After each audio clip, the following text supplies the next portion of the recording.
pues este sería el último capítulo de este periplo, esta travesía, este viaje, esta odisea, que ha sido leer que leer a Enrique Dussel en el libro de Historia de la Historia. filosofía y filosofía de la liberación. Esta sería la sesión 12 y última, capítulos 15 y 16. Ujú. Perfecto, muchas gracias. Entonces, este es el capítulo 15 y 16. El capítulo 15, a grandes rasgos, eh, Dussel lo que hace es un repaso, bueno, como sabemos, Dussel tiene esta agenda o tiene esta inclinación muchísimo más hacia la ética, ¿no? Y mediante la ética es como alinea mucho de su trabajo y se ha dedicado sobre todo a ello. La idea de la ética de la liberación va sobre todo por él y pues es un referente. Ya habíamos hablado de la ética antes, cuando hablamos de la axiología de Scheller, de todo este asunto. Ya nos había mencionado que antes de Scheller estábamos viendo en cuanto a ética, teníamos a Kant, teníamos a Santo Tomás de Aquino y teníamos al mismo Aristóteles. Y antes, pues podemos hablar un poco, bueno, él no lo habla, pero podemos hablar un poco de Sócrates. Pero bueno, aquí lo que nos interesa es Aristóteles, siguiendo hablando de la ética. Entonces pasa algo muy interesante que para los que estamos alejados de la academia filosófica, no llegamos a comprender mucho, que es el cómo trabajan los textos. Entonces, ¿cómo llegan a nosotros los textos de Aristóteles o de estos personajes, pues, antiguos? Pues llegaron mediante la traducción de una persona que estuvo, me imagino una persona con un jarrón, con los papiros de Aristóteles, corriendo en el desierto durante 3 meses para resguardarlo y llevarlo a la otra ciudad, ¿no? Entonces, imagínense que los textos que nos llegan ya son fragmentos que quedan de esas aventuras, o de que alguien se encontró así en la librería de no sé quién, que guardó no sé quién, ¿sabes? Entonces, los textos que nos quedan de Aristóteles, pues son pocos. Se dice que la mayoría de ellos son sus notas, ¿no? Las notas que él tenía en su trabajo, o sea, no, ni siquiera sus trabajos definitivos. Eh, Mm. y hay muchísimo que se perdió, ¿no? Dando esta, pues ejerciendo esta introducción, me gustaría mencionar que de nuevo que no somos filósofos expertos, ni lo pretendemos ser, ni para nada, lo que buscamos es entender esto. Seguramente nos vamos a equivocar. Al final de cuentas, en este libro lo que nos importa es ver qué es lo que quería decirnos Dussel con este tema, ¿no? O sea, qué es lo que nos quiere decir Dussel en relación a la historia de la filosofía en América Latina y la filosofía de la liberación con el tema de la ética de Aristóteles, ¿no? Entonces, a lo que mencionaba de que los que estamos fuera de la academia no nos damos cuenta de estas cosas, es el cómo se trabajan los textos. Debido a que los textos pues son compendios, ¿no? Rescataron una parte allá, rescataron una parte traducida del griego de no sé dónde, una parte que había dibujado no sé quién, etcétera, ¿no? Entonces hacen compendios y los académicos filósofos y de los textos, que ya se me fue el nombre de la disciplina, este, lo que trabajan, pues buscan hacer compendios, y estos compendios pues los asignan fórmulas y se les asignan claves. Esto pasa con Platón, pasa con Marx, pasa con Engels, pasa con Aristóteles. Entonces, que es parte de lo que me gustó de leer a Dussel, ¿no? A uno súper clavado con la filosofía y leer cómo es que trabajan estos textos. Entonces, pues, como no hay una cronología exacta de qué texto se escribió cuándo, vaya, Aristóteles no puso la fecha como conocemos las fechas hoy en día, ¿no? Entonces tenemos ideas de cuándo se hicieron estos libros. Y estas ideas, sobre todo, van vinculadas a conceptos teóricos y cómo ha ido evolucionando sus conceptos teóricos. Una de estas ideas es tratar de asociar al Aristóteles más platónico a sus textos más jóvenes y al Aristóteles menos platónico, incluso Dussel nos hablará de un Aristóteles que ya superó a Platón, ¿no? Y se ve en sus textos, con sus libros que serían pues más próximos a nosotros, o sea, más tardíos en la vida de Aristóteles. Sin embargo, esto no queda claro. Y es parte del tema que vamos a trabajar en este libro, en este capítulo con Dussel. Porque Dussel, hablando de la ética, nos menciona la ética Eudemo y la ética Nicómaco. Y nos menciona los diferentes libros que hay. Cuando vemos que dice libro 1, libro 2, libro 10, más que libro es capítulo. Nosotros lo entenderíamos como un capítulo, ¿no? Capítulo 1, capítulo 2, hasta capítulo 10. Entonces, cuando nos dice Dussel que, si aquí me equivoco, díganme sin problema, nos dice que en los primeros libros bueno, lo que vamos a ver es también la diferencia entre del alma y de la política. ahorita lo vamos a trabajar este asunto. Cuando él nos dice que en un principio Aristóteles tenía una ética más cercana a la idea de que la vida que vale ser vivida es la vida contemplativa y que el intelecto está, bueno, primero tiene el problema de lo del alma, que es el asunto de que hacen diferencia entre el alma y el cuerpo, entonces le otorgan una ética, si es que lo entendí bien, es como una ética del alma, no tanto ética, sino es como virtudes del alma, que pueden ser virtudes como más divinas, vamos a ver que también el intelecto entra aquí, y virtudes que son propiamente las virtudes humanas. Yo lo entendí de esta forma las virtudes humanas como la idea práctica, las relaciones prácticas, que sería la política. Una de ellas, como hay otras, por ejemplo, diría la frónesis, que era la,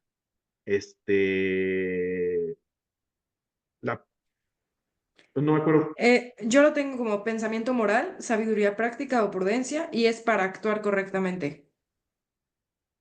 perfecto, que es la prudencia. Esa es la frónesis directa. Entonces, tiene estos conceptos que se actúan nada más en las relaciones entre las personas, que son las relaciones prácticas, que vendrían a ser estas virtudes humanas. Pero hay otro tipo de virtudes, que serían las virtudes divinas. Estas virtudes divinas que le corresponden sobre todo a la beatitud, a lo contemplativo y a muchísimas más virtudes. Entonces, en un inicio, si es que lo entendí bien, Aristóteles argumenta que como hay esta cierta diferencia, hay virtudes, las virtudes que más vale la pena es alcanzar las virtudes divinas, porque sales de aquello que es propiamente humano. Situación que va a romper un poco con lo que él nos menciona del ilemorfismo. Esto del ilemorfismo es esta idea entre la separación entre alma y cuerpo o no la separación entre ellas. Entonces, bueno, sí, adelante, Mariana. A ver. Es solo algo que también no sé si comprendí bien, em, que esto de vida, como acercarse a lo divino, era más bien como vivirlo desde el intelecto, ¿no? O sea, no tanto como actualmente se percibe esto de divino, de divinidad como Dios o algo así, sino que más bien el intelecto y la razón incluso podría, bueno, no, creo que razón también la separa, pero que el intelecto es como acercarse a lo divino porque es pues, el ser prudente, el pensar cómo actuar de manera correcta. Sí, esto es muy importante que lo digas, qué bueno que lo mencionas, yo lo pude haber dado por hecho, ¿no? Sí, cuando se refiere a la vida contemplativa, pues se refiere al intelecto, se refiere a los juegos teóricos, ¿no? Que los filósofos en ese momento hacen, que se dan cuenta que nada más pueden llegar a ello mediante ciertos métodos, ¿no? Dialécticos, mayéuticos, etcétera, y se dan cuenta de un gran asombro, ¿no? Y piensan en que estas divinidades juegan a este nivel, ¿no? A este nivel de, de, de, de la contemplación vinculada al intelecto, lo que puedes pensar de. Pero es que de hecho hay una parte en la que dice que, o sea, Dussel dice que Aristóteles ya hace una distinción entre la vida contemplativa y la frónesis, entre la vida tórica y la vida moral. Pero luego entiendo que ya o sea, por lo que mencionas, que ya lo trata como un todo y que no hay una distinción. No. Ah, perdón, no, no, no. Es el hecho, no recuerdo bien, aquí me van a tener que ayudar. Lo que entiendo es que al final, ok, ahí va súper súper general. Al principio, Aristóteles todo el rato hace una diferenciación entre la vida contemplativa o mejor dicho, las virtudes divinas y las virtudes humanas. Y, si no me equivoco, en un inicio coloca las virtudes humanas. Perdón. En el libro 1 de la Ética Nicómaco, lo primero que dice es que la mayor virtud es aquella que se da hacia el bien de la ciudad, que sería el objeto de la política. Y esta política es el bien supremo. Esto lo menciona en el libro 1. Luego menciona en el libro 10, y es aquí donde tiene disputas cronológicas, Dussel, donde menciona que en el número 10 ya lo que no importa, no, la virtud más alta o la que más vale la pena buscar no es la de la política, sino es la de la vida contemplativa. Ujú. Entonces ahí es donde Dussel se va como a pelear. Se va a pelear en dos situaciones. Primero con la idea, él va a tratar de recuperar la idea de que el mejor bien es el, el de la vida en común, el de la vida política, porque el filósofo, al darse cuenta de que es un humano que tiene que interaccionar con otros humanos, va a tener que relacionar va a ver la importancia de las relaciones prácticas por encima de todas las demás relaciones, porque esas van a condicionar su exterioridad, o algo así recuerdo. Al menos lo menciona al final de este capítulo. Pero lo que no recuerdo es si Aristóteles lo menciona y Dussel rescata esto que Aristóteles menciona, o si Dussel se pelea con Aristóteles. Pero lo que sí es muy interesante es la cronología en la cual a mí me gustaría escucharlo sobre esta pregunta de la cronología. O sea, cómo diferentes autores pueden ver el compendio de Aristóteles, ellos entienden desde otro punto, o sea, yo me imagino que si nosotros hubiéramos leído Aristóteles y nos dicen, este va primero y este va después, quizás no hubiéramos tenido la capacidad técnica, filosófica para decir, no, no, no, fíjate cómo este argumento claramente está en relación claramente rompe la relación con este, ¿no? O sea, a mí llegar a esos niveles me parece, wow, o sea, una locura, porque se da cuenta de que en el libro 10 ya trabaja la idea del ilemorfismo, o sea, supera la idea del alma, como lo había hecho con el libro de Del Alma. Y si del libro de Del Alma es posterior a lo que se plantea que es el momento en el que escribió el libro 10, eso significa que Aristóteles cuando lo escribió tenía una plena idea de la superación del alma, entonces había superado a Platón cuando escribió la ética del libro 10. Sí, sí o sea que o sea, pensándolo es justo el profundo conocimiento del, del trabajo y de la persona, ¿no? En este caso de Aristóteles, ¿no? Y sí, sí, y del análisis de su cronología, porque, o sea,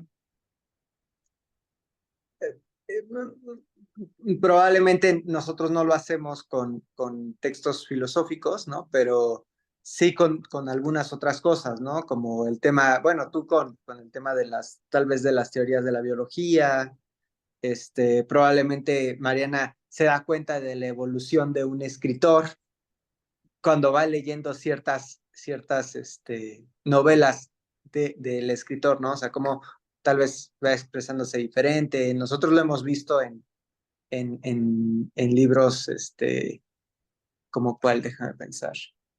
Bueno, es que de hecho no hemos leído como de un autor, y una obra un poquito más desarrollada del mismo autor, ¿no? Bueno, que yo recuerde, no.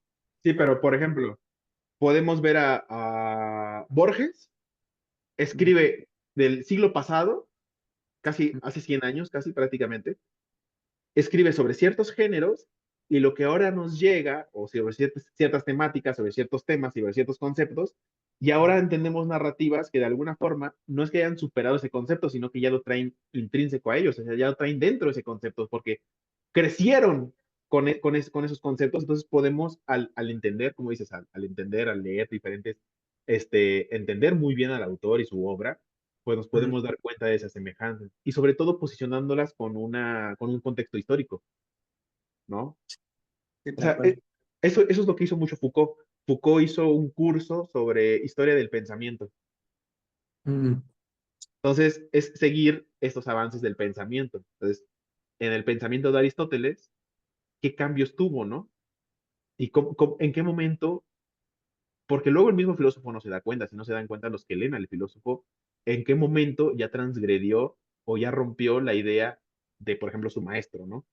En qué momento, igual a Platón también le pasó, ¿no? Que dicen que los primeros escritos eran más socráticos, luego el Platón más Platón, Aristóteles similar, y, y pues sí, o sea, el hecho que Dussel pueda argumentar filosóficamente el por qué este libro no está en la cronología que debería estar, es asombroso. O sea, es A ver, loquísimo. entonces, a ver, a mí me quedó claro el punto de que el planteamiento, estoy leyendo mis notas en otro cuaderno, o sea que el planteamiento de Aristóteles, digamos que más desarrollado, era justamente que la vida contemplativa era, digamos que la máxima expresión de la felicidad, ¿no? No recuerdo, y no sé si ustedes lo recuerdan, la respuesta que da a eso, o sea, porque una cosa es la cronología, ¿no? Que este primer capítulo se enfoca bastante en el tema de explicar por qué la cronología es la que está proponiendo Dussel, ¿no? Pero no recuerdo bien la respuesta de Dussel a esto, ¿no? Porque para mí la vida contemplativa como una expresión, como una máxima expresión de la felicidad, no me parece que vaya, ¿cómo decirlo? Que vaya de la mano con lo que hemos venido leyendo, en el que, o sea, claro, es importante entender el contexto y es importante, ser mucho más conscientes de la ética y todo esto, pero no es una posición del contemplativismo, por decirlo de alguna forma, o de solo de la contemplación, ¿no? Sino es un tema de la ética a través de la acción, ¿no? Pero Sí, no... justo tenía, a mí me despierta la misma duda porque tampoco me hacía sentido y me hacía más sentido el que se acercaba a lo político, ¿no? No me acuerdo qué decía bien, pero que el hombre hiciera como, no sé si el hombre, que era como una, en lugar de que fuera contemplativa, que fuera más práctica y que se llevara ya a lo político. E incluso cuando toca, ya más adelante, de hecho, cuando toca el punto del intelecto, menciona que como eso también es importante para no, em, para hacer feliz al hombre de una forma que sea suficiente con sus mismos recursos y que respete también a los bienes exteriores. Que eso yo también lo relacioné mucho con pues la sociedad, ¿no? Con el no solo es mantenerte contemplando, sino también ser partícipe y saber cómo es que impactas en los demás. Pero es que creo que justo esto de estar viendo como una cronología no termina por quedarme claro. Sí, entiendo. Aquí ok, al menos ok, tenemos el libro uno, donde Aristóteles nos dice que la mayor virtud o la ética hacia donde tiene que estar direccionada es hacia el bien común mediante el objeto de la política, ¿no? Ahí se acerca a Platón. O sea, ahí se marca claramente ese platonismo de Aristóteles. Luego, cuando llegamos luego va avanzando y Aristóteles cambia la idea y la idea ilemórfica, que es, ya no contempla la idea de alma, sino contempla la idea del nous o el nous. Esta idea que es la idea como del intelecto. Aquí hay algo muy loco que sí habría que leer más o preguntarle a alguien, ¿no? Que es la idea esta de que el intelecto para Aristóteles, o al menos eso fue lo que leí como entendí, no sé si ustedes lo cacharon similar, el intelecto para Aristóteles no estaba en el cuerpo del que lo hablaba.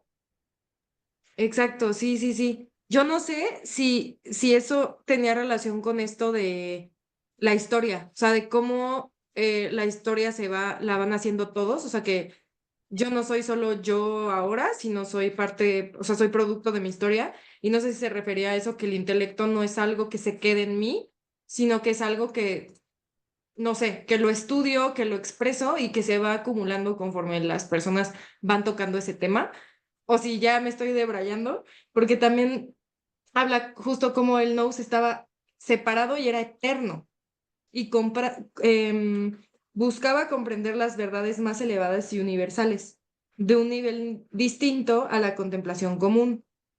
Y luego también hacía unas como énfasis en el por qué, ¿no? Que era que el humano es corruptible, sujeto a cambio y a la muerte. En cambio, el nous no que como dije antes, estaba eterno, por lo tanto era separado al humano. Entonces aquí yo lo intento ver como esto, que no es tanto así como de un alma que no sepamos qué es el intelecto, sino más bien que es como un parte de, o sea, que no es de una persona, es algo comunitario, ajá, de todos. Me parece súper interesante porque sí, o sea, en mis notas algo así escribí. Y justo había puesto como la nota de cómo conecta esto con dos ideas. Una es el tema del sentido común, ¿no? Que es algo que últimamente, por lo menos aquí en México, se ha, o bueno, por lo menos puedo hablar de un poco de la izquierda en México. Justo hay una revista que se llama, que crearon, que se llama Sentido Común, y justamente aboga por esta noción del ser, de lo que es correcto y de lo que es incorrecto, ¿no? Eh, y bueno, también está este dicho pues yo pensaría que es muy popular, que dicen que el sentido común es el menos común de los sentidos, pero es curioso porque es una contraposición, pero aquí pareciera que a través de lo que presenta Aristóteles, ¿cómo se pronuncia esto? Nuyens, este, destaca este punto de que, o sea, ¿cómo decirlo? Uh, Estoy tratando de hacer la conexión. O sea, ¿qué hace sentido? No sé si alguna vez escucharon, y no recuerdo ni siquiera de dónde lo escuché, pero este punto de que los descubrimientos científicos sí los hace una persona, pero es, digamos que el trabajo conjunto de la sociedad lo que hace que esa persona llegue a esos descubrimientos, ¿no? Y que creo que va un poco ligado con lo que menciona, lo que se menciona aquí, ¿no? Porque hablan de que este intelecto no es privado, ¿no? De una persona, ni se muere con esta persona, ¿no? Y pensando en que tal vez es un pensamiento de la historia muy dialéctico, ¿no? Pero pensando en que van pasando eventos que nos van llevando a cierta conciencia colectiva, y que esa conciencia colectiva se va acumulando de cierta forma. Bueno, pareciera que con las guerras pareciera que no, pero eh, se va acumulando, y entonces esto va generando un tipo de sentido común, ¿no? Pero bueno, no sé. Más o menos hasta ahí llegué yo. ¿Te vas a hablar de esto? Sí, de acuerdo. ¿Sí, es un Este, crossover? un crossover. Este, a ver, perdí el hilo. Si quieres, habla tú, Luis. Sí, fíjense que esto que están diciendo está muy interesante, porque justamente esto del intelecto estaba pensando en lo que son las representaciones sociales, que es la metodología con la que estoy trabajando ahorita, y tiene todo que ver. O sea, la representación social es el conjunto de conocimientos, creencias, ideas, opiniones, que se forma en un grupo social. O sea, una representación no puede ser de una persona, es social. O sea, es lo que se piensa sobre un algo. En este caso, yo creo que quizás a eso se refiere Aristóteles, y a eso nos referimos de que no está en nosotros este intelecto, que pero fíjense que habla de un intelecto superior. Eh, ¿a, a qué tipo de intelecto superior se refiere? Porque no se refiere, él hace la distinción entre el del sentido común y el del no sentido común. O sea, yo me imagino que en esos pretéritos tiempos, la idea de tener un argumento semicientífico, filosófico, pero estabas en la actualidad, estabas en nomás en la punta de lanza del conocimiento filosófico de ese entonces, sí veían una distinción muy clara entre lo que es el intelecto de una persona que hace filosofía y el intelecto de una persona que no la hace. Me parece que hoy en día esas barreras se van difuminando un poco debido a debido a la educación que suena alta, suena baja, sea mucha, sea poca, se tiene. Entonces, de esta forma la representación social, como hoy en día las representaciones sociales se trabajan, van completamente vinculadas al sentido común, completísimamente, y van vinculadas justamente a estas ideas prácticas, a esto de cómo la praxis se adelanta a la teoría. Y justamente esto que mencionas, José, de cómo la teoría realmente, no realmente, pero pareciese que nace de una praxis y de esa praxis que tiene que ver la relación del ser humano prácticamente y productivamente con el otro ser humano y con la naturaleza. Entonces, ahí aprende sus formas de comunicarse y sus modos y sus conocimientos. Nada más, por ejemplo, ese es, por ejemplo, uno de los libros que más se acercan para las representaciones sociales, no sé si se ve bien, pero aquí dice, la teoría de representaciones sociales, y habla del pensamiento de lo cotidiano y el sentido común, para que veamos lo relacionado que están, ¿no? Y cómo lo que se busca es eso, o sea, como esta idea de lo común, y esto lo práctico que viene siendo lo común. ¿Por qué? Porque a la persona de a pie, o sea, a nosotros, en la vida diaria se nos pide que actuemos. O sea, no podemos estar filosofiando sobre si tenemos hambre o no y si nos vamos a hacer el huevo o no nos lo vamos a hacer. O sea, vamos y tomamos decisiones prácticas que nos van a llevar a poder comer, ¿no? Y esas son ideas que nos piden actuar, que es de lo que Marx se peleaba se peleó con los filósofos, ¿no? O sea, para que veamos cómo está todo esto vinculado, y ya me dirán lo de la praxis con Dussel, que tan vinculado está. Le voy a dar la palabra a Mariana, pero vamos a vincular todo esto al final con el tema que tiene Dussel sobre lo político, lo contemplativo y cómo lo vincula a la praxis.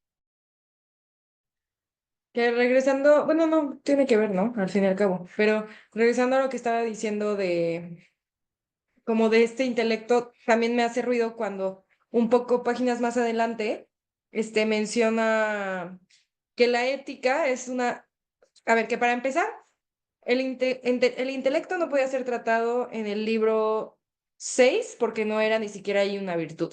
Que ahí también intento entender a lo que Aristóteles se refería con virtud, vamos a poner un pin ahí.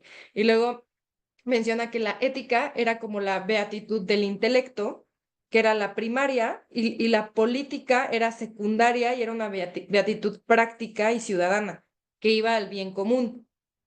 Pero luego, o sea, hace como un... Es que ahí es donde no entiendo muy bien, porque hace también como el intelecto intenta ver por una suficiencia para la vida propia y para la vida de la comunidad, pero al final, si eso se vuelve político y es secundario, o sea, no sé, como que ahí no entiendo muy bien el planteamiento que hacen ni Dussel ni Aristóteles. Sí, a ver, nos queda claro que con lo que rompe con Platón es la idea de la antropología y el ilemorfismo, ¿no? El ilemorfismo, o sea, rompe la idea de que de que hay un alma, básicamente. Lo que dice Aristóteles es, no es un alma, es un intelecto, ¿ok? Otra cosa con la que rompe Aristóteles es la idea de que Platón hablaba de que la máxima virtud es la de la política, es la del objeto de la política, por el bien común, por todo este asunto y porque es práctico. Entonces, empieza Dussel a trabajar lo que es la ética, las éticas de Aristóteles, y se da cuenta que en el libro 10 no está de acuerdo, se da cuenta de que ya no es la misma idea del alma que trabajaba en el principio. Entonces empieza, porque ya había trabajado el concepto de intelecto como el nous antes, y se da cuenta de que el libro 10 está como en sincronía con el Tratado del Alma, que es un tratado que escribe después. No, sí, que escribe después. Sí, que escribe después. Entonces, en el libro 10 Aristóteles, siguiendo su proceso filosófico, para él las virtudes, las más, porque si algo hace Aristóteles es una jerarquía de virtudes, que eso es un avance, o sea, eso es Platón no lo hizo como, o sea, eso es un avance dentro de la ética, el poner jerarquías en los valores y jerarquías en las decisiones y en lo que vas a alcanzar. Entonces pone hasta arriba, al principio pone al bien político, luego pone a la vida contemplativa, como ya la describimos, con sus conceptos teóricos, morales, etcétera, etcétera, decía moral, ¿no? Entonces, después es donde Dussel entra. Y aquí me gustaría que vayamos directamente al párrafo. Si lo encuentro, estaban los últimos. Eh,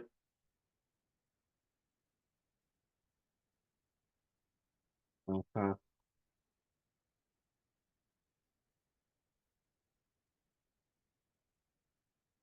sí, a ver. A ver, voy a ver si puedo compartir, ¿no? Este, a ver un momento. Ajá. Creo que ahí pueden ver mi pantalla, ¿no? Y ven el libro. Sí. Ok. Entonces, ya que estamos en el 15.11, que este, en las notas del 15.11 da una conclusión sobre la evolución de la ética aristotélica.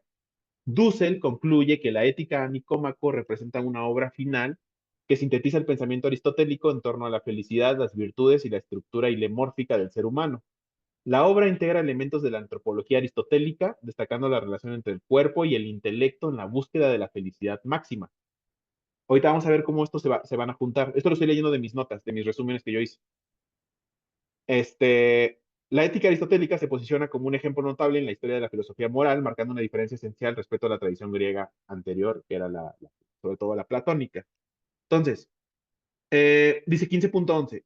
Con esto hemos solo demostrado la distancia existente entre el libro 1 y el 10 de la ética editada por Nicómaco y la contemporaneidad de la estructura antropológica del libro 10 con el del alma. Sitúa al del alma y al libro 10 como que se hicieron a la misma vez. Trabajos específicos podrán estudiar más detenidamente cada uno de los libros restantes y descomponer. Bueno, ahí sí. Si esta ética fue un cuadernillo de clase constituido progresivamente, aunque posterior, no en los libros comunes a la ética Eudemo, será necesario, a partir de la estructura antropológica de la evolución de la doctrina de la felicidad, del sistema de las virtudes y su desarrollo, ir clarificando parte por parte este tratado ético que significa en la historia de las filosofías morales. Su mejor ejemplo es esto. Las virtudes del compuesto son las virtudes humanas. ¿A quién se refiere con el compuesto? Yo entiendo que se refiere al grupo social o se refiere a la persona que termina por hablar. Entonces, para las virtudes del compuesto son las virtudes humanas y en consecuencia es humana la vida según estas virtudes e igualmente su felicidad humana. Al contrario, el intelecto se encuentra separado. Entonces, separa al intelecto de estas virtudes humanas. ¿Por qué? A como lo entiendo, porque estas virtudes humanas pertenecen al compuesto que habla, que sería el cuerpo humano, o sea, sería un humano, un individuo. A diferencia del intelecto que se forma en el común de los individuos. Entonces luego hace referencia a Gautier, traduciendo, pero en verdad, interpretando el libro 10 como anterior al del alma, dice, al contrario, la virtud del intelecto es una virtud que existe fuera del cuerpo. El intelecto está separado, pero no del cuerpo, sino del compuesto del que acaba de hablar. Entonces, ¿a qué se refiere? Pero no del cuerpo, sino del compuesto del que acaba de hablar. Para nosotros esto es muy raro, porque pensamos, ¿cómo puede haber, cómo no está fuera de mi cuerpo, pero no pertenece a ese compuesto que soy el que habla? ¿Saben? O sea, es una idea del cuerpo más allá de nosotros mismos nada más. Yo diría que es una idea del cuerpo a una escala social, pero no sé qué tanto estoy metiendo mi sesgo. Entonces luego dice, el filósofo vive la vida divina del intelecto, autónomo de la vida de la masa, de la vida política. Pensamos en un filósofo que está alejado de la vida política. Es el místico asombrado ante lo divino, que es la causa de su felicidad, su gozo constante. O sea, como el filósofo, de alguna forma, con su proceso filosófico, puede alcanzar a lo divino, es un místico porque vive en el asombro. Ese asombro le genera una felicidad y es un gozo constante porque todo el tiempo está aprendiendo y asombrándose. Pero en tanto que es hombre, aquí viene, esto es muy interesante, fíjense. pero en tanto que es hombre, antropos, y en cuanto que convive, si sé, con ellos. O sea, pero en tanto que es hombre y en cuanto que convive con ellos, o sea, con los otros hombres o con los otros humanos o con los otros compuestos que hablan, le será necesario elegir obrar según la virtud y tener ciertos bienes externos para vivir como hombre. ¿A qué se refiere con esto? Se refiere a la virtud práctica, se refiere a la virtud del humano. ¿Por qué? Porque este filósofo, que en cuanto es hombre y en cuanto que convive con humanos, le será necesario elegir obrar según la virtud y tener ciertos bienes que son externos, o sea, que pertenecen a las relaciones prácticas de esta vida contemplativa, bueno, no contemplativa, sino de esta vida que no es el nous, para vivir como humano, para vivir como hombre, porque de lo contrario, ese filósofo que está en la vida divina del intelecto, pues no termina por ser hombre, porque no se está relacionando con los hombres. Se admite que los dioses poseen el grado supremo de bienaventuranza y felicidad. Por consecuencia, la actividad divina, actividad eminentemente gozosa, es la contemplativa. Entonces, no sé si para ustedes, y bueno, luego dice, ¿no es esta, acaso, la ética exigida por el Tratado del Alma? Y entonces aquí les voy a mencionar a cómo yo entiendo lo que Dussel nos quiere decir. Lo que yo considero que Dussel nos quiere decir, a ver, esperen un momento. Eh, bueno, ahorita si quieren revisamos el libro. Lo que yo creo que nos quiere decir con esto último es, nos quiere dar a entender como el filósofo que está cercano a la contemplación y aunque ve ahí el gozo más gozoso de todos, realmente el filósofo entiende que para ser humano, para ser hombre, tiene que relacionarse con otros humanos y con otros hombres. Y por eso tiene que tener esta vida del bien en común. Y la ve como no como lo más necesario, pero sí lo necesario para poder alcanzar la vida contemplativa. Esa fue, eso fue lo que yo entendí, lo que nos quiere decir Dussel. Y de esa forma posiciona la ética de Aristóteles como una ética que primero va a priorizar lo práctico, el bien común, y ya que está esto práctico, el bien común, el que estemos bien en común, ya podemos ir a la vida contemplativa. Se me redondeó todavía más en el siguiente capítulo.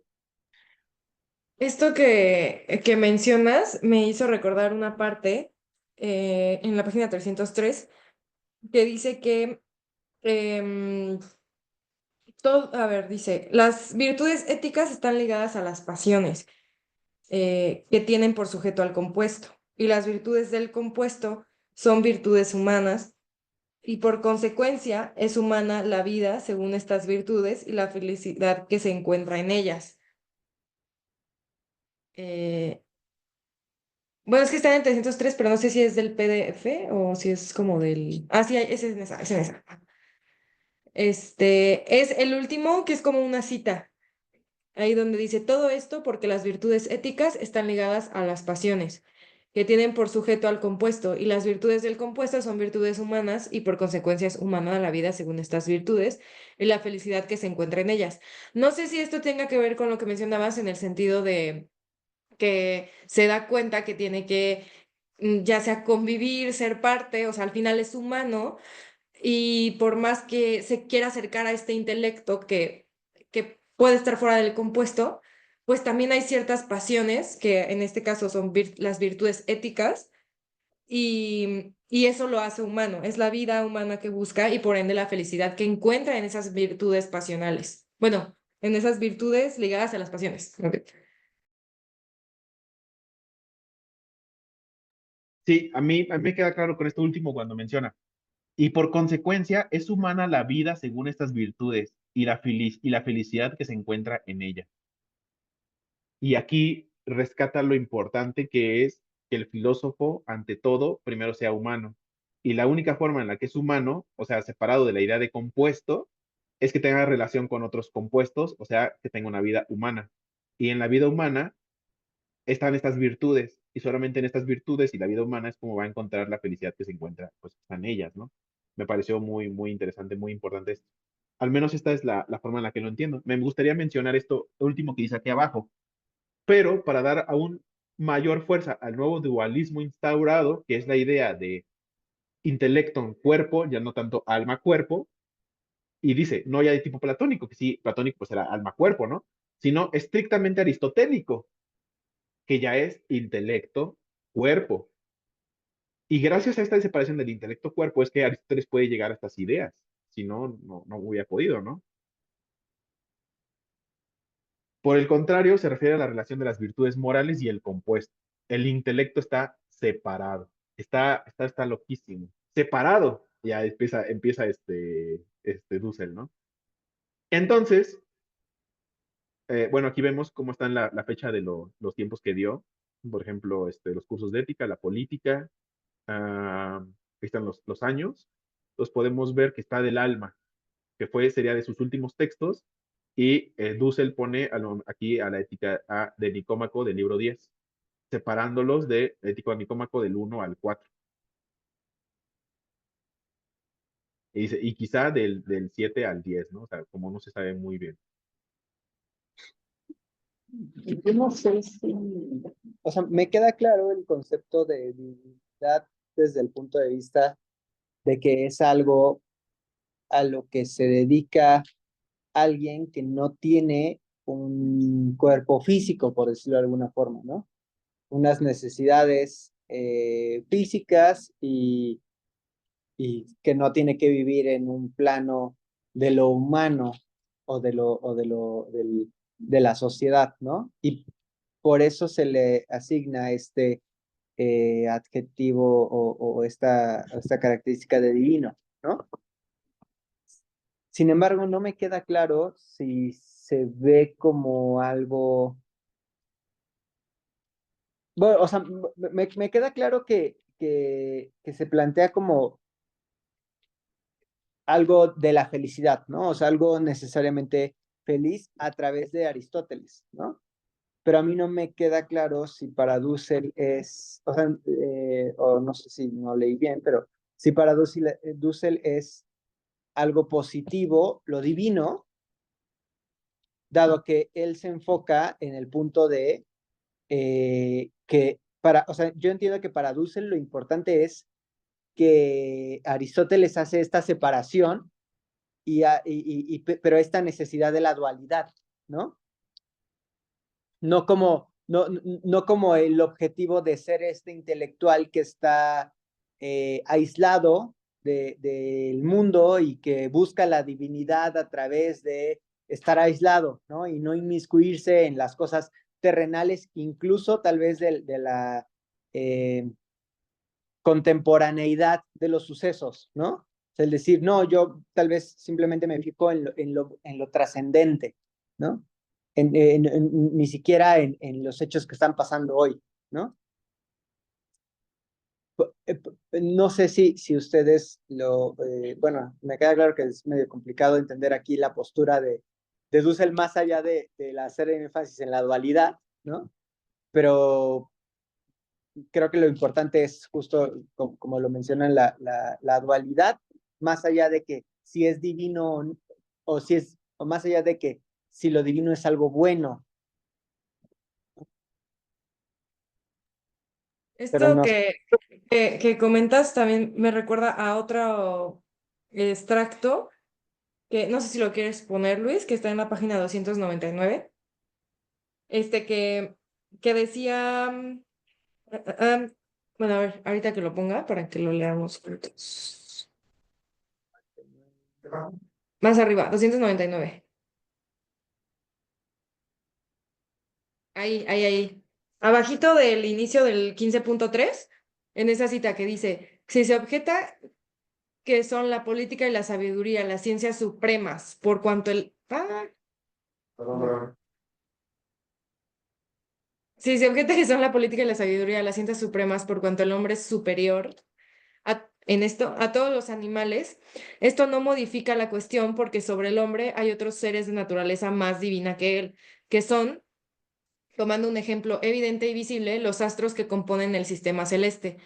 Me recordó a tu pregunta porque siento que no es tanto que sea como este ser superior, sino más bien es como, exacto, ajá, este ser superior que es lo bueno o malo, o sea, creo que no hay una como distinción así, sino más bien el cómo el hombre tomando en cuenta este intelecto y también sus virtudes en relación con el resto de los humanos, se da cuenta que no es algo así como lo superior, sino que lo divino es este comportamiento que hay alrededor de todo el cosmos. O sea, toma en cuenta al humano, a los animales, al sistema celeste.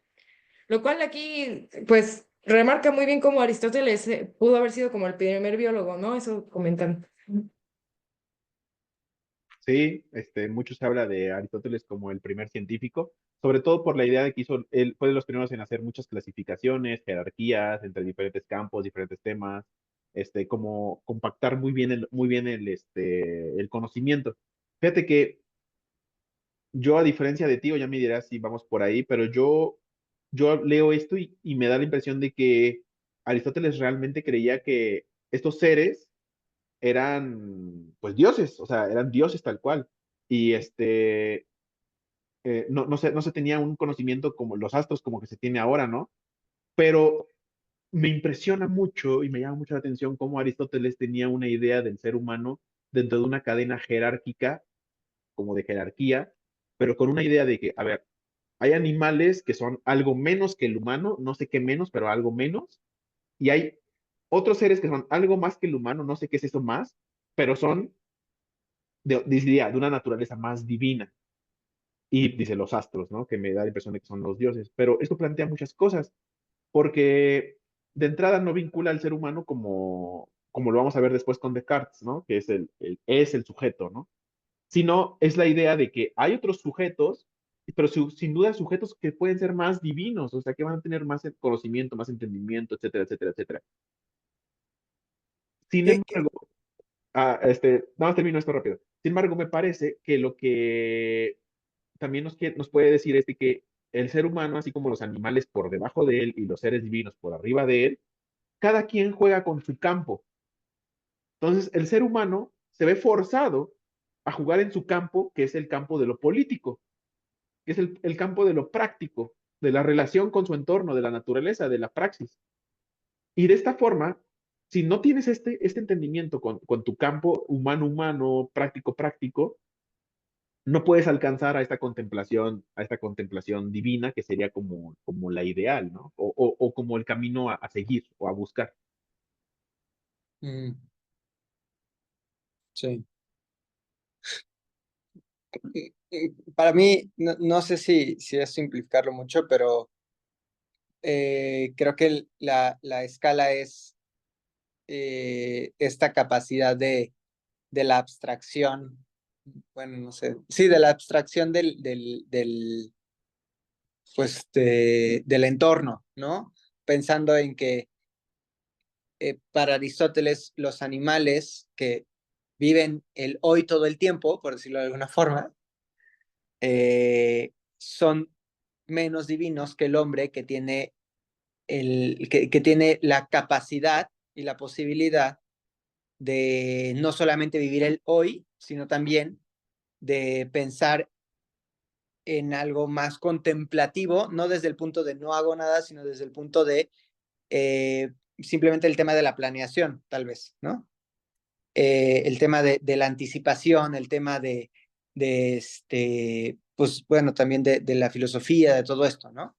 Que no es algo necesariamente que está pasando en este momento, ni que te afecta en ese momento, pero que te, te, dentro de esta clasificación de la contemplación o de la abstracción, pues sería un punto más arriba. Y me imagino que en el punto de los astros es lo mismo si se perciben como entes que existen y que no están actuando, ¿no? Que están siendo 100% contemplativos, pensando en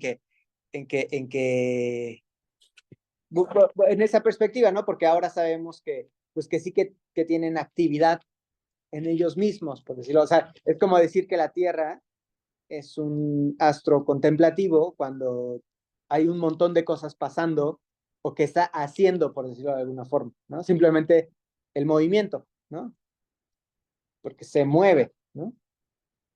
Pero sí, no sé, igual es simplificarlo mucho, pero creo que para mí me parece así. Y en la parte de Aristóteles, a mí me queda claro que para Aristóteles sí es más bueno el tema divino, ¿no? Porque por ahí menciona el tema de que es el camino hacia la felicidad, ¿no? Que la felicidad máxima es la contemplación, ¿no? No me acuerdo en qué, ándale, creo un poco más abajo, pero justo por ahí mencionaba el tema de la felicidad, eh, pero sí, o sea, sigo o sea, pensando en que para Dussel no es tan importante lo que era importante para Aristóteles, sino simplemente esta distinción.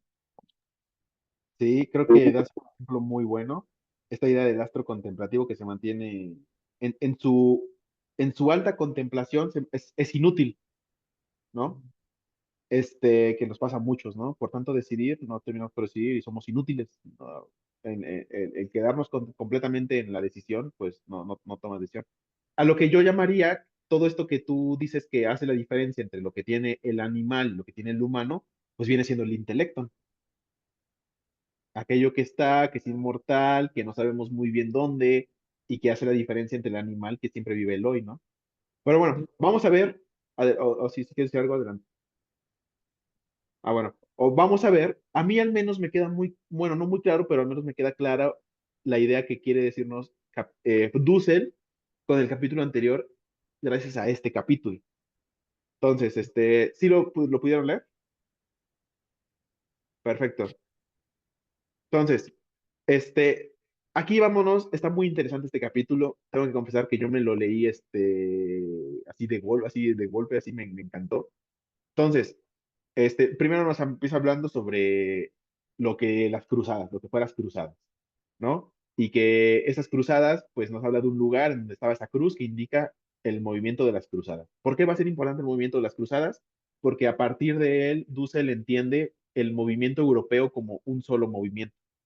Y esto va a ser muy interesante. O sea, va a ser el momento en el que los europeos se mueven en conjunto. Ya dice que lo vamos a pensar después, ¿no? Pero bueno, luego dice, siglos antes que se inaugurara irreversiblemente la expresión metafísica del pensar moderno en el ego cogito a cartesiano. Esto va a tener una importancia directísima. ¿Leyeron el discurso del método? Eso es muy normal que aquí lo den en prepa y así. Yo sí me lo leí, y lo leí en la licenciatura, y en ese momento yo me consideraba altamente cartesiano. Y tiene sentido, si veo mi proceso filosófico, o sea, tiene mucho sentido que en ese momento sea muy cartesiano. Entonces, pero bueno, Pero a ver, recuerdan, o sea, dinos cuál es, porque tal vez sí, nada más que no sé. el discurso del método es de el amigo filósofo René Descartes o René Descartes, y él hizo lo que es el método, ¿no? Y así le llamo. Sobre todo, Descartes era muy, bueno, en este discurso del método, pues te describe como una forma de entender las cosas. Sobre todo lo que él busca es la idea de la síntesis. Él tenía esta idea de que si separas a un todo, le separas las partes, tú podrás estudiar estas partes y luego reconstruirlas y podrás entender el todo. Él no entendía los problemas de la complejidad, las estructuras, muchísimas cosas, ¿no? Los sistemas caóticos, etcétera. Pero bajo esta idea de que podemos sintetizar las cosas. Sin embargo, no queda eso, sino que sucedió lo que es el dualismo cartesiano. El dualismo cartesiano viene con la idea de yo pienso, luego existo. Entonces, vean cómo antes estábamos hablando con lo de Aristóteles sobre esto del pensar, sobre qué pensar es. O sea, es un pensar de sentido común, un sentido de intelecto, ya no importa. Para Descartes, lo primero es el sujeto, porque el sujeto es el que primero piensa. Y después de que el sujeto piensa, el objeto se hace o la realidad está. Y esto va a tener muchos problemas. Sin embargo, va a decir, fíjense, esto me encantó. Dice, siglos antes que se inaugurara irreversiblemente la expresión metafísica del pensar moderno en el ego cogito cartesiano, se refiere a las cruzadas, que culminará en la voluntad de poder de un Nietzsche. El hombre europeo había comenzado una experiencia fáctica, existencial, de la mayor importancia ontológica. La Europa medieval, en el corazón mismo de la cristiandad, cruzó sus fronteras en el primer movimiento dominador, las cruzadas. Y aquí fue el primer movimiento dominador. Europa se consagró como esa ideología dominadora y la vamos a ir sufriendo con el tiempo.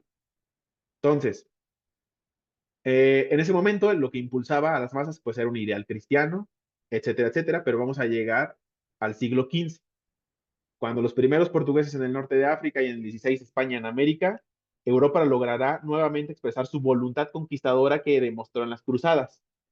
Rodeando al mundo árabe que no había podido vencer, se cumple una etapa de la experiencia fáctica de la que hablamos. Entonces, es aquí donde viene. Un pensador europeo escribe Le Discours de la méthode, bueno, el discurso de método. Es decir, el manifiesto del hombre, fíjense esto, manifiesto del hombre reducido a un ser sujeto que piensa.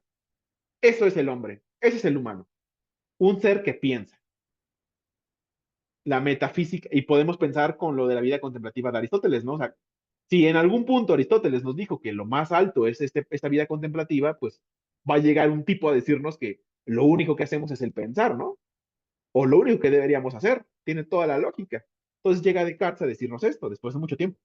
La metafísica del sujeto, porque ahora nos vinculamos como sujeto porque somos lo que piensa el objeto, que interpreta la sustancialidad tradicional como subjetividad. O sea, ahora ya todo es subjetivo. Ahora ya todo es desde mi punto de vista. Como yo soy el sujeto, la realidad y los objetos van a estar a lo que el sujeto piense y lo que el sujeto diga, ¿no? Llegando hasta un solipsismo, peor, que interpreta la sustancialidad tradicional como subjetividad, irá poco a poco reduciendo la apertura de su trascendencia en el mundo. Volun este mismo reducido, poco a poco, de objeto o idea en un mero valor. Capitalismo. Voluntad de poder que aniquila, estima y crea valores. Recuerden esa voluntad de poder de Nietzsche, ¿no?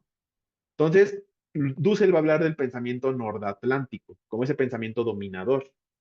Entonces, y que tiene esta metafísica del sujeto, y significa el inicio de una nueva época. Y fíjense, esto está muy interesante. Menciona, más acá del sujeto está el hombre. O sea, donde está el sujeto está el hombre cerca. O del ser neutro de, bueno, esto, de Heidegger o de la totalidad de lo mismo de Hegel, está la exterioridad del otro. Ya estamos retomando con conceptos de la filosofía de la liberación, que tan profunda y clarividentemente plantea Levinas, bueno, como ha hablado mucho Dussel, entonces nos va a hablar de el horizonte, aún más allá del horizonte del mundo, perdón, más acá del sujeto está el hombre, más allá del objeto está el mundo, ¿saben? Aún más allá del horizonte del mundo está la exterioridad del otro, que es ese otro que porque soy cartesiano no puedo comprender, porque para mí él no es un sujeto, yo soy el sujeto que ve a él. Entonces, toda esta metafísica del sujeto, porque ya está metafísica del sujeto, el ser del sujeto, expresión temática de la experiencia fáctica del dominio imperial europeo sobre las colonias, se concretiza primero como mera voluntad universal del dominio. O sea, universaliza la idea del dominio, pero real e históricamente como dialéctica de dominación dominado. Si hay voluntad de poder, hay alguien que debe sufrir su poderío. El poderoso, al universalizar su polo dominante, oculta al que sufre su poderío la situación de oprimido y con ello lo torna irreal. Es por eso que lo que está más allá es la exterioridad del otro. A ver, pausa. Porque está muy interesante. ¿Cómo? O sea, entiendo esto del pienso, luego existo, hace que ni siquiera, que podamos caer en el error de no contemplar al otro, ¿no? Porque es como pienso y existo, entonces, ¿dónde queda el resto, no? Yo lo Pero pienso. ¿cómo de ahí pasa a la dominación? Por el hecho de no contemplar al otro, ¿ya entra la dominación? ¿O cuáles son como esas líneas tan que me parecen tan difusas todavía? Sí, claro, es una muy buena pregunta. Cabe que mencionar que aquí lo que nos dice Dussel es, primero, las cruzadas como un movimiento en donde los europeos entienden lo que es ser dominador. Luego, la idea de que llega Descartes y habla sobre este sujeto, la metafísica del sujeto, en la cual, como estamos mencionando, crea al otro. Al crear al otro, le quita la idea de otro. O sea, como dice aquí, lo torna irreal. Donde, o sea, aquí, el Yo, poderoso. Sí, adelante, adelante. yo tengo, a ver, te voy a leer una explicación que en su momento me funcionó, que decía, pues es como, bueno, ya saben cómo es la inteligencia artificial que va como enlistando las cosas, ¿no? Y la primera era como la metafísica del sujeto, ¿no? Y decía, desde Descartes y su ego cogito hasta Nietzsche, con su voluntad de poder, la filosofía europea ha centrado su reflexión en el sujeto como centro del ser y del conocimiento. Este enfoque redujo el mundo y las relaciones humanas a objetos manipulables bajo la voluntad del sujeto dominante. Entonces, es justamente, y creo que aquí es donde se da esto que mencionas, ¿no? O sea, justamente este solipsismo, lo importante es el sujeto como individuo y no como miembro de una comunidad, es lo que va haciendo dentro de estas condiciones materiales, pues los sujetos más fuertes o con mayores ventajas, los que van siendo como los más poderosos y los que tienen más capacidad de dominio, ¿no? Y acompañado con toda una filosofía, ¿no? Que es un poco, a mi parecer, lo que dice, por lo que Dussel dice, hay que separarse de la filosofía europea y por eso América Latina debe de tener su propia filosofía, porque esta filosofía europea está hecha para los europeos. Sí, está hecha por los europeos y también está hecha para los que reproducimos. Eso eh, no entendamos otra forma más que el ser dominado. O sea nuestra realidad, ¿no? Está muy interesante. Y también es por eso que la filosofía moderna empieza con Descartes y se dice que termina con Nietzsche. Bueno, ahí hay unas barreras, ahí hay sí, empieza con Nietzsche, algunos dicen que un poco más, ¿no? Pero más o menos ahí entra lo que es la filosofía moderna. Y también, fíjense cómo entra también de nuevo, la praxis antes que la teoría. O sea, ya en esos momentos podemos hacer un seguimiento de cómo se originaron esta filosofía, haciendo un seguimiento del cambio en los sistemas prácticos productivos dirigidos hacia el capitalismo. Y cómo la idea de sintetizar, o sea, de quitar por sus partes a la gente, ¿no? Pues, en este caso, como dices, ¿no? Quitamos a la idea de que hay una comunidad social, de que hay un grupo social, de que hay una tribu, quitamos elementos de esa tribu y los queremos meter en las fábricas, ¿no? Los queremos meter en la ciudad, encajonados, clasificados, separando por sus partes, porque se supone que eso podemos hacer, ¿no? Pero nos damos cuenta de que no, la obesidad y el sobrepeso es un problema de esos, ¿no? Queremos ver la complejidad que tienen esas cosas y el hecho de estas decisiones nos ha llevado a estas epidemias.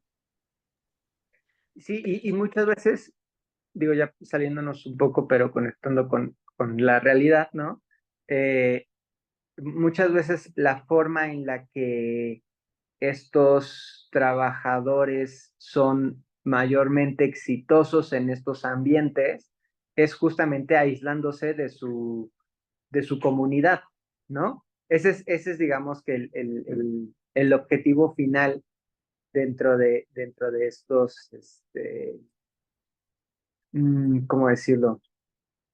Dentro de estas dinámicas que se han tenido en la industria, ¿no? Ciertas jornadas, la desarticulación de los sindicatos incluso, ¿cómo decirlo? Mm, pues sí, es que no sé si la sistematización necesariamente vaya con eso, pero sí hay como una tendencia muy fuerte de esta desarticulación del trabajador hacia su comunidad, ¿no? Y tuvo que venir Kant a decir un poco de no utilizar a las personas como, no, ¿cómo? no justificar el uso de los medios para un fin.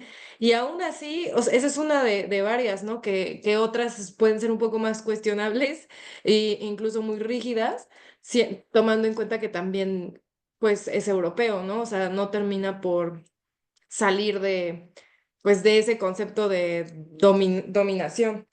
Que justo eso me recuerda esta parte que menciona Dussel, que el único modo de que el oprimido tome conciencia de su opresión es que conozca esta dialéctica de la dominación, concretamente, para que sepa todo para que descubra todo lo que pesa sobre la estructura en la que existe. Claro. Sí, exacto, justamente ahorita vamos a esa parte, nada más para coronar aquello que hablábamos, ¿no? Justamente aquí lo dice, que es como esta ideología del dominador, ¿no? El poderoso al universalizar su polo dominante oculta al que sufre su poderío la situación de oprimido y con ello lo torna irreal, ya lo hemos leído. Desde su irrealidad se autointerpreta, ya que el dominador ha introyectado en el dominado su propia interpretación abusivamente universalizada. O sea, llega un punto donde entendemos que esa es la realidad, ¿no? Y lo que cuesta, por eso es una filosofía de la liberación, pues, liberarnos de todo esto. Es decir, el europeo, y por ello su filosofía, que es lo que mencionamos, ha universalizado su posición de dominador, conquistador, metrópoli imperial y ha logrado, por una pedagogía inconsciente pero prácticamente infalible, que las élites ilustradas sean en las colonias los subopresores que mantengan a los oprimidos en una cultura de silencio. Sin voltear a ver más, nada más veamos a los 90 en México, los 2000 en México, los neoliberales, ¿no? Esto es así de claro y podemos hablar de las burguesías locales de cada región, sean más buenas o menos buenas que otras burguesías. Hay la Este, importancia de las clases para el capital. sí, Claro. claro, hay que pensar que dices, ¿no? Si Kant ya nos había dicho que no hay que hacer esto, y yo estaba pensando, bueno, Marx ya se escribió la crítica al capital y nos sigue costando 150 años después, ¿no? 170 casi. Entonces, ahorita vamos a esta parte que mencionas, que es la de la dialéctica de la dominación. Aquí hay que mencionar algo que ya sé que ustedes la conocen, que es la dialéctica del esclavo y del amo, ¿no? La dialéctica del amo y el esclavo, que habla de esto desde Hegel y pues habla de todo esto, y bajo esa dialéctica es como entendemos esto. Ah, sí, ¿qué más? Entonces, vamos a lo del latinoamericano. Era obvio para el latinoamericano ser colonia y neocolonia y al fin nunca realmente libre. Dice, los hilos de nuestra cultura, economía, política se mueven desde fuera. Siendo oprimidos, el fuera es el que ejerce la voluntad de dominio, el dominador, el nordatlántico. O sea, ni siquiera nosotros tenemos responsabilidad no responsabilidad, tenemos injerencia sobre esto, ¿no? Ontológicamente, esto significa que nuestro ser estaba oculto, que es lo que nos ha dicho todo este rato, ¿no? El descubrir, sutilmente oculto. Lo que ocultaba era justamente el ser, un ser oprimido colonial, ontológicamente dependiente, ontológicamente dependiente, o sea, somos dependientes de nuestra idea del ser y de nuestra existencia. Este, em, sí, ya no recuerdo. Entonces, desde este punto de vista, todo repetir simplemente entre nosotros lo pensado y dicho simplemente en el nordatlántico no significará ya la inocente vocación de un intelectual solo ocupado de lo académico, lo teórico. Hablamos de la importancia que tiene que haber la praxis y que se relacione lo teórico con la praxis. Siguiendo con esta idea de lo de Marx, sí, escribió la crítica, diría Dussel, pero sigue siendo europeo, ¿no? Así, han visto sus videos donde se grita, pero sigue siendo europeo y vas con los europeos y les dices y los alejas de la conversación porque se dan cuenta de su sesgo. Entonces, esa mera repetición no critica al nivel ontológico político que descuida la relación hombre a hombre, sobre todo cuando uno es señor y el otro es esclavo. Es ahora una culpable adhesión con vida, pensar y palabras a una autodomesticación para que otros aprovechen los beneficios de la opresión. Una autodomesticación. Eh, sí, a ver.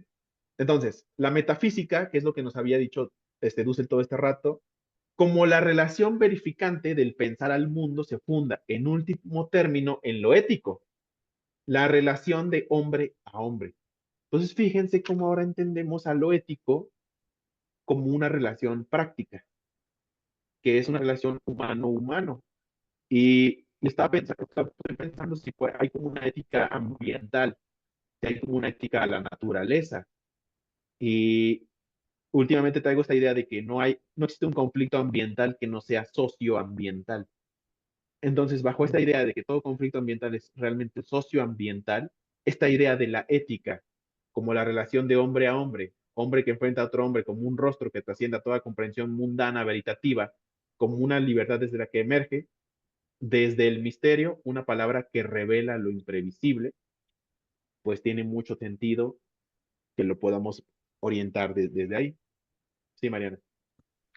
Me voy a regresar un poquito, es que me tardé en encontrarlo, pero esto que leíste como de que somos ontológicamente oprimidos o y que hay que romper eso, me acordé de que me despertó esa duda de un párrafo que viene que está súper, bueno, para mí fue como súper enrevesado, súper confuso, que dice, pues no es en tanto que el hombre vivirá de tal modo, sino en tanto que hay en él algo de divino, y en tanto ese algo divino sea superior al compuesto. Así su actividad se impondrá sobre las otras virtudes.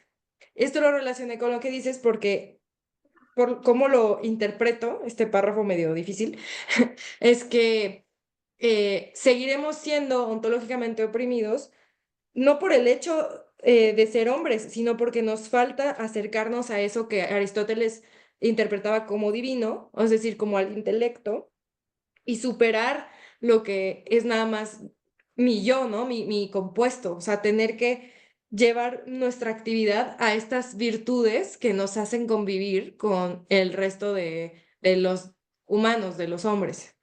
Incluso aquí hasta había puesto una pregunta. Entonces, ¿el hombre vive de tal modo por su ética y por su política o qué, no?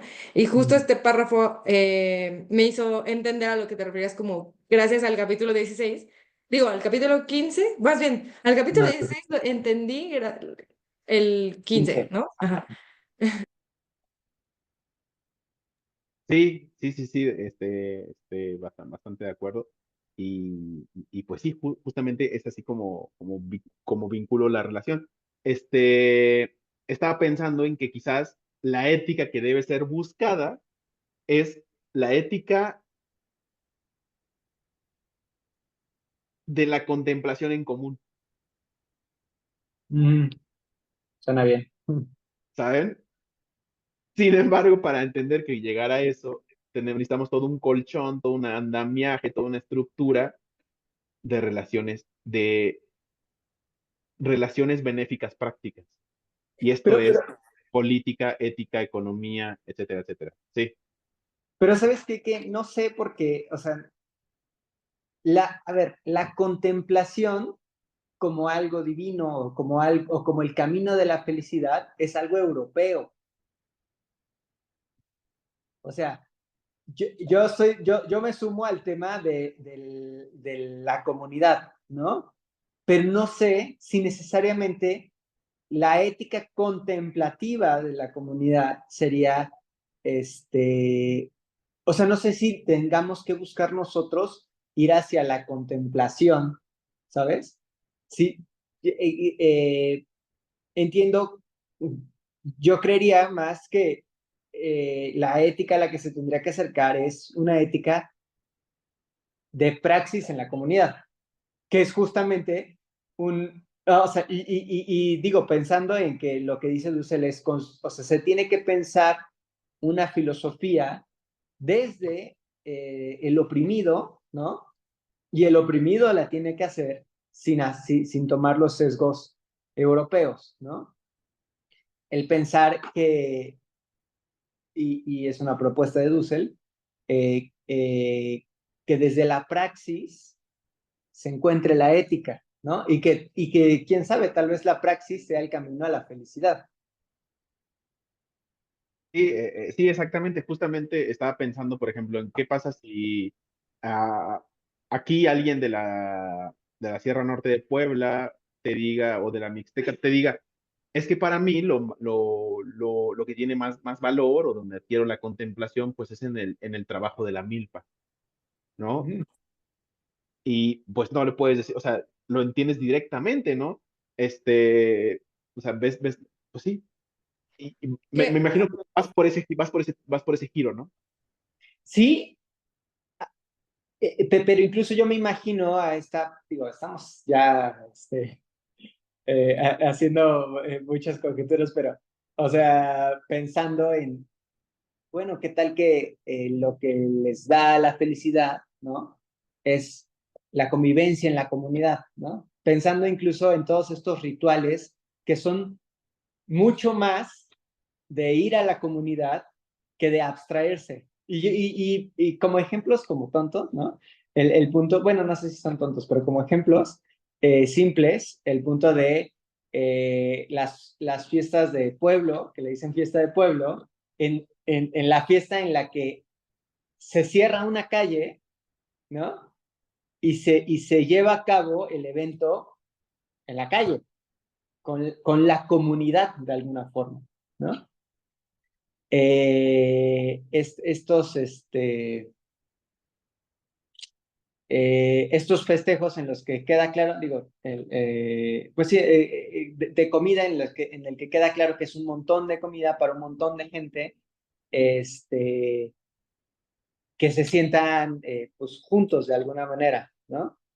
A mí me llama la atención también, bueno, ahora que he estado en estos rituales de todo lo que pasa cuando hay un, este, un funeral y estas cosas. No, o sea, obviamente pues estoy hablando de una muestra muy pequeña, ¿no? Pero estos rituales en los que incluso en esos momentos se da comida a la comunidad. eh, y bueno, o sea, yo hablando de Veracruz, estamos hablando de varios platillos. O sea, no solamente, o sea, aquí en la ciudad, bueno, no sé, tal vez, bueno, en Puebla no sé tanto, pero en la ciudad se acostumbra mucho el tema del pan, ¿no? Y ya, y más nada. Pero en Veracruz, por lo menos en los lugares donde yo he estado, son guisados, y son varios guisados, y son varias veces, ¿sabes? Entonces es como, sí me parece mucho este punto de que es un ir hacia la comunidad, lo que pareciera que desde el ritual más, eh, pues no sé si original, pero sí como muy de las raíces tal vez, se presenta esto. esto que están mencionando también me recordó, qué onda que lo que dicen me recuerdan los párrafos, pero este, un párrafo que dice, ahora la ética sería el ámbito del uso recto de lo necesario, bienes externos y virtudes, para alcanzar la suficiencia como condición de la vida divina de la contemplación, haciendo referencia a lo que mencionaba Luis, ¿no? Que es como esta contemplación común, porque ya alcanzamos la suficiencia como una condición de la vida divina, ¿no? Y luego continúa, mientras que la política sería la ciencia de la vida práctica del compuesto humano, que tiene relación necesaria con el cuerpo, con la ciudad. Entonces, creo que es más como este conjunto de sí, ir a lo práctico, actuar, pero que eso vaya también encaminado a esta ética de usar lo necesario y alcanzar la suficiencia, ¿no? Común. Si lo estás buscando, es en la página 302. No, No, bueno, no. es que no sé por qué ciertas cosas que dicen me hacían regresar, lo cual es interesante porque no es que haya como o sea, que sea como cronológico, sino que como que todo va siendo parte pues, de lo que se va formando en la conversación o en el entendimiento de lo que Dussel quería expresar, ¿no? Exponer. No, y está perfecto. Te No, silenciaste. yo lo silencié por error. Perdón, te silencié por Sí, no, error. yo, sí. Me iba a Va a decir, silenciar. y se apareció en la pantalla. O sea, es que Mariana quitó su mano. Sí, no, no, lo que iba a decir es que está perfecto porque así no pueden decir que no, ya están hablando de otra cosa porque Mariana está dejando clara la relación con el texto. No, y tiene sentido, porque si seguimos la idea del intelecto, pues no me corresponde ni a mí ni a José, o sea, corresponde a todos, ¿no? De esta conversación. Entonces, me gustaría leer esta última parte, ya para terminar. Voy a leer esta parte que sería terminar el libro, porque me parece que encierra bien lo que, pues esto que estamos hablando, y pues es para dar esta conclusión al libro, ¿no? Con las palabras de Dussel y lo comentamos. Bueno, hablamos de la praxis liberadora, de acá. La praxis liberadora debe aniquilar la dialéctica de la dominación, en vista de un nuevo tipo de hombre histórico donde la dominación cósica y cosificante sea superada en una fraternidad humanizante. En el mismo proceso liberador, la filosofía irá encontrando en la cotidianidad de la praxis histórico-liberadora la manera de repensar al hombre, de indicarle una nueva interpretación ontológica. La función de la filosofía en el proceso de liberación es insustituible. Ninguna ciencia, ninguna praxis podrá jamás reemplazar a la filosofía en su función esclarecedora y fundamental. Si a veces el hombre que se lanza en la acción liberadora desconfía y hasta critica al filósofo, es porque éste apoya, sofística y pretendidamente sin comprometerse, de hecho, el polo del dominador nordatlántico. Aquí dirían, hoy en día dirían que aquellos que dicen no tener una postura política es porque son de derecha, ¿no? Dirían eso. Este, donde ha bebido estudiosamente su sistema de conocimiento, pero sin saber pensar la realidad que lo rodea, serían los orgánicos. El filósofo criticado por el hombre que se compromete, perdón, el filósofo criticado por el hombre que se compromete en la acción liberadora es el alienado y el alienante. Y la crítica del hombre de acción es sumamente valiosa, esclarecedora. El hombre de acción es el que hace la praxis, a diferencia del hombre contemplativo que sería el filósofo. Pero en cambio, la filosofía crítico-liberadora que funda las mediaciones ónticas por un movimiento dialéctico que las remite al ámbito metafísico, aplausos a nosotros por entender esto sin trabarnos. En nuestro caso, como latinoamericanos y como oprimidos, nadie tiene que temer a la crítica, porque podría con facilidad remitir a esa misma crítica a sus propios fundamentos no pensados. Esto es peligroso, ¿no? Cuando el hombre empeñado obvia, práctica o existencialmente en la justa tarea liberadora, comprende que ese pensador sabe dejarlo en el aire y le muestra sus propios fundamentos impensados. No puede ya ironizar o criticar, porque la remitencia a sus propios fundamentos, en vez de dejarlo o fijarlo en la posición que ya había asumido, lo relanza en el proceso, lo pone nuevamente en movimiento, lo hace descubrir nuevos horizontes que estaban ocultos más allá de la frontera que apresuradamente se había trazado como el absoluto irrebasable. El hombre de acción deja entonces que la tarea socrática se cumpla en él, porque lo libera de relativos absolutizados, universalizados, hechos abstractos, y la mayéutica, como el arte de la partera, da a luz a una nueva posibilidad inesperada, imprevisible. Así, entonces, la filosofía viene a desempeñar un papel histórico en el proceso de liberación. Al pueblo puesto en movimiento, al hombre de acción viene el filósofo a descubrir lo nuevo, el otro, el que interpela como un siempre más allá y que solo habla al que tiene adiestrado su oído, al que piensa desde la opresión para que nazca la filosofía en América Latina. Bravo. Entonces, Un aplauso. wow, sí, aparte. Y es así como terminamos esta, este ritual que fue leer a este libro de Dussel. Ibas a decir Odisea, pero era europeo, ¿verdad? Iba a decir Odisea, exacto.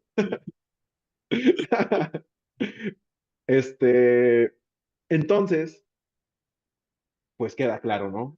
Aquí en este último texto, pues nos habla desde lo que ha ido trabajando en todo el texto, cómo pone las diferentes formas y procesos en los que hemos ido el pensamiento, ¿no? Me parece que ese texto ese párrafo que les dije que qué interesante, o sea, que qué bueno que aplausos porque lo podemos leer sin atorarnos, creo que es indicativo de nuestro avance, entendiendo estos conceptos y cómo los vincula Dussel. Eh, y la verdad es que yo creo que es la filosofía del futuro. O sea, es la filosofía que se tiene que hacer. Es la filosofía que tenemos que hacer y que siempre tenemos que hacer y que básicamente Dussel nos dice, a ver, tú no tienes otra tarea más que esta. Hagas lo que hagas, donde sea que lo hagas, sea tu profesión, tu oficio, sea con la persona que estés hablando, sea la familia que tengas, si estás en América Latina, eres un oprimido. Y si eres un oprimido, tienes que trabajar en romper esa opresión, pero no es fácil. El hombre de acción trabaja como el hombre teórico, contemplativo, filosófico, que nos tiene que ayudar para generar ese argumento que va a establecer la nueva ética, la nueva ontología, la nueva metafísica, la nueva epistemología, ¿no? La nueva estética, para poder entender todo otro nuevo mundo, el cual aún no entendemos cuál es nuestro mundo, ¿no? Aún no lo descubrimos. Lo cubrieron y nos queda a nosotros descubrir. Sí, 100% de acuerdo. Y qué raro que ahora, pero tomando en cuenta que seguimos, o sea, que no estamos en el ámbito divino, por decirlo de alguna forma, y que aún en este deseo de proporcionar esa arma o esa herramienta eh, contemplativa, por decirlo de alguna forma, o filosófica o intelectual incluso, uno sigue teniendo esta dualidad física, ¿no? Que nos hace, pues, no sé, o sea, tener esta convivencia social, buscar este sustento, alimenticio y todo lo que conlleva eso, ¿no?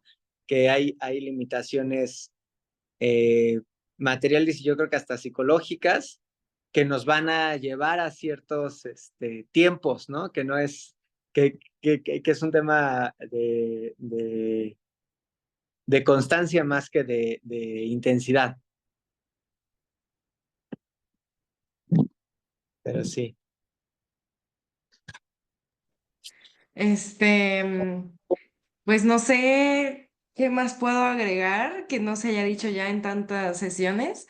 Este, solo que este libro me ha traído grandes entendimientos en mi cotidianidad también. En escuchar a las personas, a los políticos, tanto a los políticos como a los no políticos, como a mis amigos, a mis esferas sociales, entender un poco más de dónde vienen, y también yo poder eh, seguir o continuar o incluso empezar conversaciones y preguntas que tal vez ellos nunca se habían hecho y que también pueden abrir puertas a, pues, a un mayor entendimiento por su parte. Y pues también me hace sentir un poco más activa, o sea, a pesar de que no sea así como de estoy cambiando el mundo y no sé qué, o sea, también siento que el entender y el poder descifrar algunas frases que luego hay personas que se echan como que sin pensar, como que sin saber de dónde vienen las palabras, el poder descifrarlas y saber cómo es que impacta en su día a día también me hace sentir como que actúo porque les puedo contestar y decirle, oye, pero, ¿y no te has preguntado esto o de dónde viene esto o así? Y todo ha sido gracias a pues meternos durísimo a palabras que ni siquiera entendemos y tomarnos las pausas necesarias, pues ahora sí que chingarle, ¿no? Trabajar por liberarnos en leer este libro. Em, y pues no sé, creo que me hubiera encantado poder agradecerle en persona a Dussel. Y pues nada, creo que nos toca seguir haciendo esto, ¿no? Seguir juntándonos y leer libros de este estilo. Y también, no solo libros de izquierda, por decir un muy, muy grande paraguas, sino también de otros pensadores, incluso en los que no estamos de acuerdo, porque creo que también es importante saber de dónde están agarrando esas ideas y qué es lo que están expresando. Y creo que justo tomando como base esto, nos va a ayudar muchísimo a seguir teniendo como un pensamiento crítico o un pensamiento más profundo de lo que vayamos a leer, ¿no? Sea a quien leamos o a quien nos acerquemos. Bueno, adelante, José. ¿Quieres decir algo? No, yo iba a pensar, yo estaba pensando sugerir algo sobre el humanismo mexicano, pero ya que dijeron que ya no de izquierda. No, dije no solo de... No, está bien, está bien. O sea, creo que esto, digo, obviamente, como lo hicimos con el hombre unidimensional, o sea, no vamos a echarnos otra lectura ahorita de momento inmediata, así de que requiera tanto esfuerzo, pero este sí, creo que nos abre las puertas a lecturas como sobre el humanismo mexicano y ver la relación con la filosofía de la liberación. También, bueno, Luis, mencionaste el tema del neoliberalismo y por ahí sacó Fabricio Mejía una de historias del neoliberalismo. Ay, creo que no se llama historias, pero algo así, crónicas del neoliberalismo creo que se llama. Y que me emociona pensar que ya partiendo de esto, ¿no? Podemos continuar lecturas y ir conectando puntos. Pues a seguir enriqueciéndonos de temas que tal vez contemporáneamente no son tan tocados, pero que siguen repercutiendo. Claro, de acuerdo. Sí, me parece bien. Yo estaba pensando en, todo este libro me parece bien. Lo del humanismo mexicano me parece, este, necesario, Pertinente. más que pertinente. También yo estaba pensando mucho en que creo que estaría bien que leamos un poco sobre, bueno, ya lo veremos después, pero yo estaba pensando como que leamos un poco sobre la sociedad líquida, así como Bauman, todo este tipo de cosas, o sobre el consentimiento, manufacturing consent, o sea, todo esto de cómo los medios impactan, también estaba muy metido con los medios, de cómo impactan en la idea que tenemos de las guerras, cómo impactan en la idea que tenemos sobre las noticias falsas, todo esto que nos metamos un poco, pero bueno, ya lo veremos, ¿no?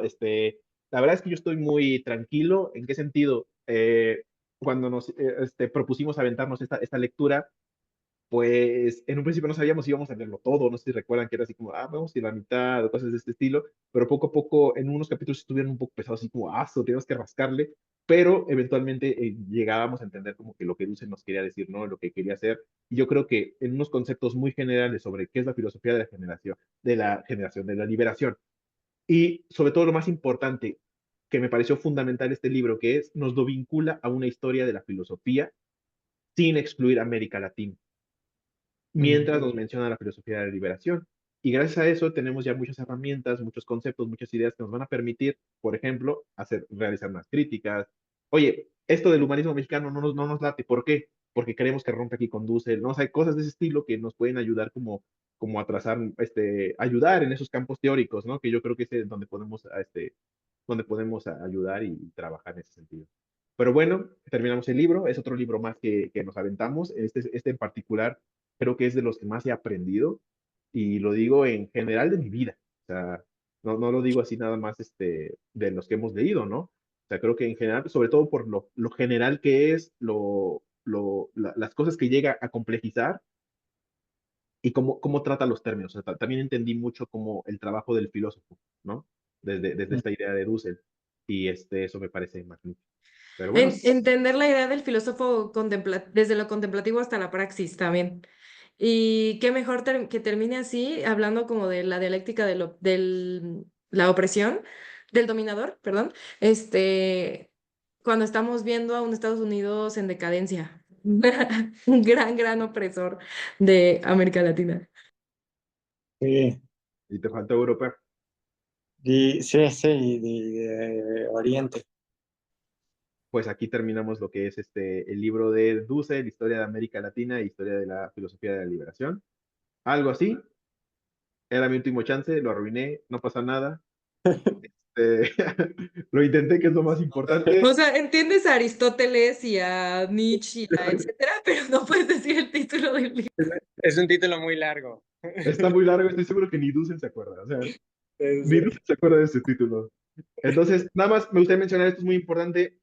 Dussel tiene todos sus libros en su web, en su página web. Dussel ya falleció, pero tiene todos sus libros abiertos. Van a encontrar infinidad de contenido en YouTube, y lo digo en serio, infinidad. Van a encontrar clases, seminarios completos de Dussel haciendo todas sus clases, lecturas. Van a encontrar también, he encontrado en las páginas, en los canales del Instituto Nacional de Formación Política, todo un curso donde abordan las 14 éticas, las 14 tesis de ética sobre la filosofía, sobre la liberación de Dussel, y a cada ética, a cada tesis le dejan como 1 hora y hora y media. Entonces, a ese nivel de información pueden llegar a encontrar, y nada, pues ya veremos qué haremos después, ¿no? sí. Excelente noche, muy buena semana, y pues nos vemos pronto. Hay que acordar para planificar. Sí, sí, Sí, sí. excelente noche. Muchas gracias por leer este libro conmigo, con nosotros. Sí, Buenas no. Hay que noches, muchas planificar. gracias. Hasta luego. Hasta Bye. luego. Ay. Bye.